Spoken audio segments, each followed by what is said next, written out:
Over 4 million Indians live in the US. As the country heads to polls in the next couple of days, we are at a prominent Indian restaurant asking prominent Indian Americans what are the issues on which they will vote in the upcoming elections. What matters to them? Which political party represents their interests the most? And above all, who will be better for India and for Indian Americans? I am in conversation with a power-packed panel of Indian Americans representing essentially all aspects of this political divide. First up, Dr. Bharat Barai, who's chairman of the US-India Community Foundation. So thank you for speaking to NDTV. Dr. Raj Bhayani, who's the secretary of API. Thank you, sir, for taking out the time. And Rhonda Bing, who's the chairman of the South Asian American Voice. Before I give the lady on the panel a chance to speak, sir, let me start with you. It's seeming to be a very close election, a very tight race. But talk to us about the issues that matter to the diaspora, to the Indian diaspora. What, according to you, are the 2 or 3 key and critical issues in this election? As far as the Indian diaspora is concerned, I think the issue of abortion, especially for younger generation girls, it is very important to them that they have reproductive freedom, and I agree with it. The second issue is the illegal immigration. That also most of the Indian Americans agree with it, that there is too much of illegal immigration occurring from southern border. They are really affecting the life of not only Indian Americans, but all the people in major cities. And Texas has been busing them to so-called sanctuary cities who were saying, oh yeah, we welcome them. So they have dumped thousands and thousands of illegal migrants into major cities like New York, Chicago, Milwaukee, Minneapolis. And now those cities are saying, hey, we cannot take care of it. It was one thing to talk about that we are sanctuary cities, but when it really came to that, sheltering them, taking care of them, so the local population is up in arms. Like I can tell you about Chicago, there are homeless people there too. And they started protesting to the mayor that you spent $260 million to support these illegal migrants, but you are not spending even $20 million to support citizens of USA who are living here and who are homeless. So you are saying immigration is a major issue for Indian Americans as well? Yes. Second thing, so many Indians who came on H-1 visa, who got permission to be converted to green card, but because of countrywide quota of 7,000 for professionals, they have been waiting in line to be processed. So the line is as good as 130, 140 years. So they are saying, why are you catering to all these illegal migrants, giving them asylum, when we are legal migrants, we have come here as professionals, and we have to wait for 140 years. So there is a lot of resentment that all these illegals are getting so much of priority treatment. Plus, many of the crimes in big cities are attributed to illegal immigrants. I'll come to some of the other aspects, but you're saying illegal immigration is a major issue even for the Indian diaspora and for Indian Americans, and will be a critical issue on which vote will happen, voting will take place. Rhonda, talk to us about this being a factor that the Biden administration has earlier in the past said that they wanted to do more. But there's what I feel on ground is, if not an agreement, then at least a fairly common view that more could have been done. And that is now a legacy that Harris has to respond to, an argument that many feel is impacting her campaign and is a key issue in her campaign as well.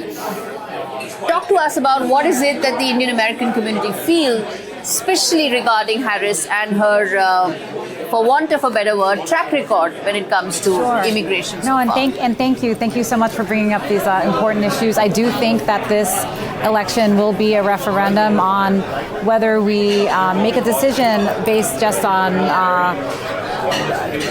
border control and perceptions about inflation versus the traditional democratic norms, women's rights.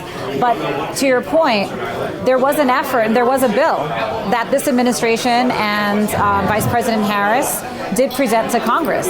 It had Republican support as well, but the Republican nominee, unfortunately, called the speaker and asked him to block it because he wanted to wait to have credit now. I think it was President Reagan was the last time we saw a major immigration reform. So, look, it's been Democrats and Republicans in the presidency that haven't been able.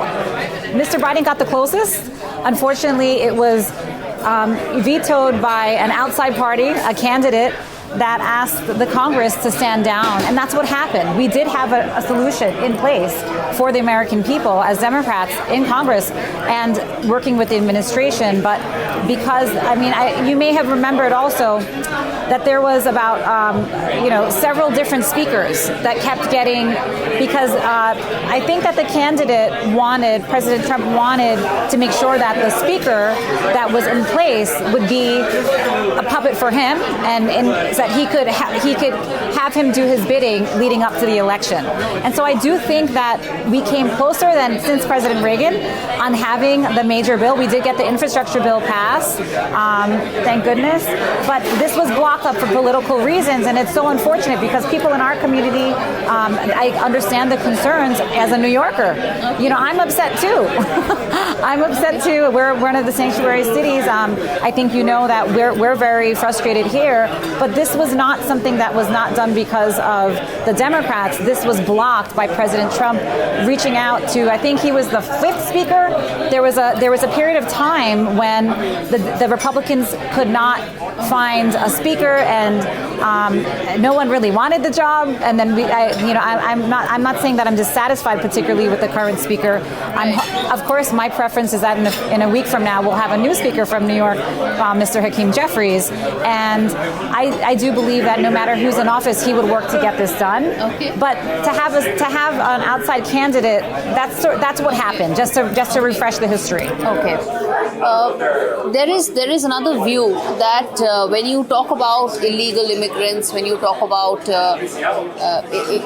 immigration as a whole, Indians, while they form a very large chunk of the legal migrants and legal immigrants, they also do constitute a segment in the illegal immigrant bucket as well. And does that play into the political decision making of the Indian American community? No, I think Indian American community who is here legally, they oppose the illegal immigration. Reason being, all our relatives who's waiting in the line to get visas, they're waiting for 10 years, 15 years because of the queue which has been artificially created by Biden administration, which is unfortunate because when the Russia and Ukraine war happened, there were more restrictions on Indian immigration. The interview time for non-immigrant visa in US consulate now is more than 18 months, which used to be 2 or 3 months. But to punish India for supporting Russia in Ukraine war, this is the perception of Biden administration. You are saying the Indian American community feels that they've been targeted by the Biden administration? That's correct. That is correct. Because it's not about targeting. It's like on a bigger geopolitical playground, Indian American legal immigration is affected. That's what I would say. There is no specific target as Indian Americans, but to how they can retribution towards India's support to the Russia in Ukraine-Russia war, which is very dear to Biden because he thinks it's his legacy. But okay, so that's a sweeping statement, and I want to talk to you on that, which is that when any immigrant comes into the country, legal immigrants come to the country, they contribute to the economy, right? So should basic economic decisions like these, can they coincide with big geopolitical decisions, or do you think more is being made out here than what is the truth? Definitely, on the bigger geopolitical picture, immigration is one of the most important point in American politics because there are so many illegal immigrants in this country, which hampers the inflow of qualified legal immigrants. So that is a big problem.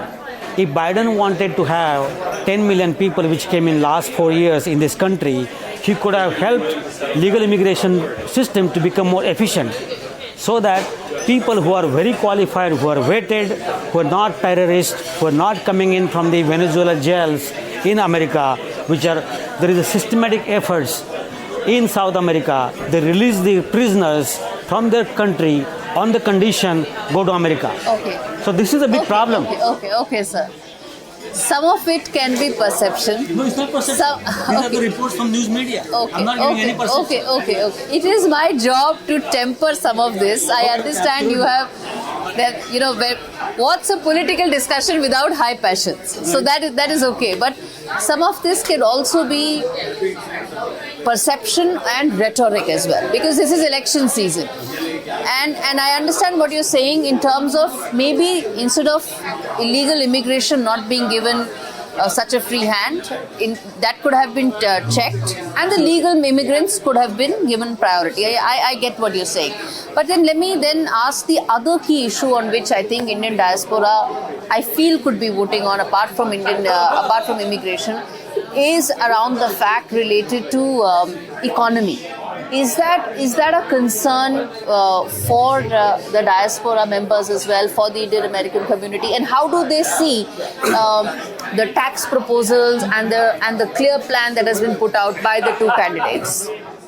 The economy, as far as the Indian Americans are concerned, is relatively okay now. Yes, there was a period of inflation, and there were some measures that were passed. And remember, Indian Americans, they come, they educate themselves, they work their way through. Yeah. They don't go or ask for freebies. That's why I asked about the economy. See, that is why they feel that some of the proposals were more like vote bank politics. For example, forgive all the student loans. It is one thing if you give break to people who are from poor strata. But if you give break to everybody, that okay, student loans are forgiven. It disincentivizes people to pay on time.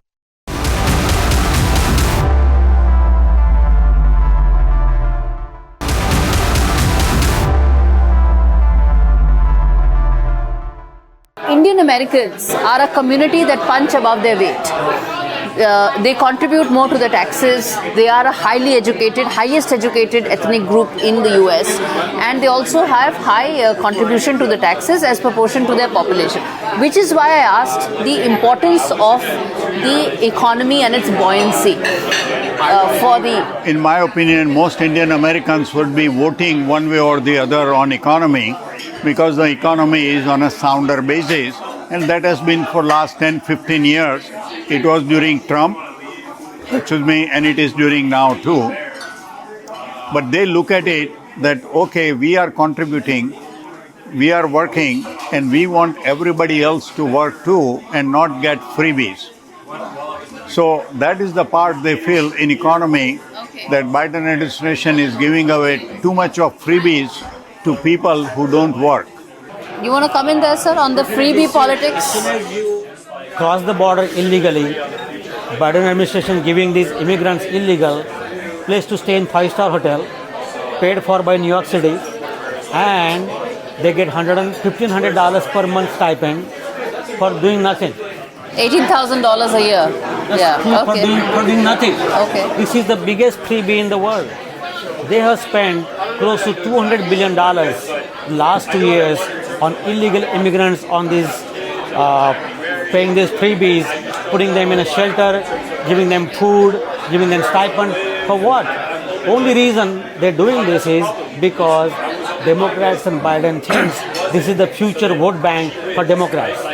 That is the only reason this is being done. You want to come in there on what the two gentlemen here are saying? I mean, I think I already addressed the border and immigration. This was blocked. I was talking about the economy part. But so to move to the economy, I mean, looking back historically in my lifetime, it's been the Democratic administrations, presidential administrations, that's worked with Congress to balance our budget. There's policy in place in Congress to make sure that what we spend we're actually taking in taxes. The Democrats have been the most adherent to this over the years, and it seems to me that every time there's a Republican president, the Democrat comes in to clean it up. There's only been surpluses under Democratic presidents in my lifetime, and the trickle-down approach of cutting taxes in a big way to wealthy and hoping that eventually it's actually turned into a disaster for for American people and our pocketbooks. So it's really it's interesting to me just observing over the years that while the Republicans still have a very good reputation for being smart on the economy, it's been the Democrats that have been the stewards of the American purse. Okay. So one thing is clear, whether you sit in New Delhi or in New York, you're talking about subsidies, you're talking about freebies. It looks like it's a conversation in New Delhi also, which is around freebies and subsidies. Can I comment on that one? Let me give me 30 seconds. Yeah, so Congress Party and Democrat, they more or less work same. Oh God, okay. It really looks like a conversation in New Delhi, yes. About taxes. This is a very wrong impression that the taxes were cut on the wealthy people. Not true. Yes, the tax rate was cut from 39.6%, the top rate, to 37%. But so many deductions that were allowed were taken away. So it was done in such a way that for the top tax people, it made no difference. Because so-called SALT, the sales tax, Yes, very good. the only difference was on the corporations, the taxes were cut from 35% to 21%. And the purpose of that doing was totally different. Purpose was so many American companies were getting the things manufactured abroad because like Ireland has only 12% tax. Many European countries had much lower taxes. So the idea was we want to incentivize the US companies to start manufacturing in USA and not get the things manufactured abroad. And it has worked. A lot of manufacturing is coming back to USA. Because of that, yes. Because, otherwise, if you pay 12% tax, for example, Amgen, I am a physician. Amgen gets many of its drugs manufactured in Ireland or Puerto Rico. Yes. Why? Because there is very low tax there. But if you give 21% tax, then those companies are bringing it back here, manufacturing. Important point on the economy, but there's one other aspect that I wanted to ask both of you and all of you, in fact, is that I was speaking to some Indian American congressmen, and the one thing that he said was that the community doesn't vote as much as they would like. Is that something that as a leader of the community you would want, and you want more participation from the community? That how do you improve voting percentages, and at the end of the day, if you don't come out and vote, how do you expect your issues to be part of the mainstream political discourse? You are right. We do try to encourage. I already voted, by the way. My wife has already voted. Because they are working, they try to take care of their work, but you are right, they should vote and give their opinion. And now that more Indian Americans are contesting election, somehow that the Indian American community is getting energized. The one other area that is sore to Indian Americans, especially my generation, is what is happening in Bangladesh to the Hindus. That is where we feel American administration always talks about human rights, human rights, human rights. But it seems that that is a selective application of human rights. When all the Hindus and Sikhs were kicked out of Afghanistan, nobody offered them asylum. They could not go to Canada, they could not go to USA. When now so many Hindus, temples have been desecrated, more than 100, so many women, Hindu girls, they have to wear hijab to walk for their safety in Bangladesh. So many prominent academicians and that got to do with the election? Well, because people are sore that neither President Biden nor Kamala Harris has spoken about it. They try to chastise through the US, that religious commission, and we feel that, and we have written letters to them. We have talked to the congressmen. that why don't you talk about Bangladeshi Hindus? Because that's Hindu. Is that something that resonates with the community here, as Dr. Vara is saying? Absolutely. See, if you look at the current caretaker of the Bangladesh government is Yunus, who was that micro bank in charge. He's a Nobel laureate. Nobel laureate, and his ties with the Clinton Foundation and Biden have been known very well. They put him in there. This coup was orchestrated by CIA. That is what perception is. And when he came here during United Nations meeting, he was given the red carpet by Biden, Kamala Harris, Clinton Foundation. Everybody met him. In that meetings, Biden administration should have raised the issue of human rights. That at least for the public symbolic gesture, they didn't say a single word. But both candidates haven't said anything on that, right? I'm just asking. Yes, but definitely Trump hasn't said anything about that. There is no question about it. We're not talking about the election purpose. We're talking the Biden administration responsible for this. I'm saying for it to be relevant in our election discussion. It is relevant. I count it as a negative for Kamala Harris. Remember, at the time of last election, Kamala Harris had put on their manifesto about Kashmir and human rights. Why not about Bangladesh's human rights? I mean, as a Hindu, as minorities, we feel that there should be similar treatment, that when the Hindus are discriminated in other countries, why they did not raise the issue of human rights while they raised it for India. You want to respond to that? Sure. I mean, I want to respond to your question. I do think that U.S. being the leader of the world, that the person who's at the top matters. I think that we're giving too much credit to as somebody who's worked in the vice presidential office for Vice President Gore, you're limited as a vice president. So I think what the question is now is who are we voting for president? And I have seen a lot more excitement from not just the Indian American community, but the Asian community in general. That I know that you may have covered. We mentioned a couple other races like Congressman Swazi, which some people think is a litmus test because it was a special election on what, I know that some of us here may have supported him on the type of turnout in our community and what we can look at for what's going to happen next week. Just a couple of days. Thank you so much, all of you, for joining me. Thank you so much. Thank you so much. Thank you. Thank you.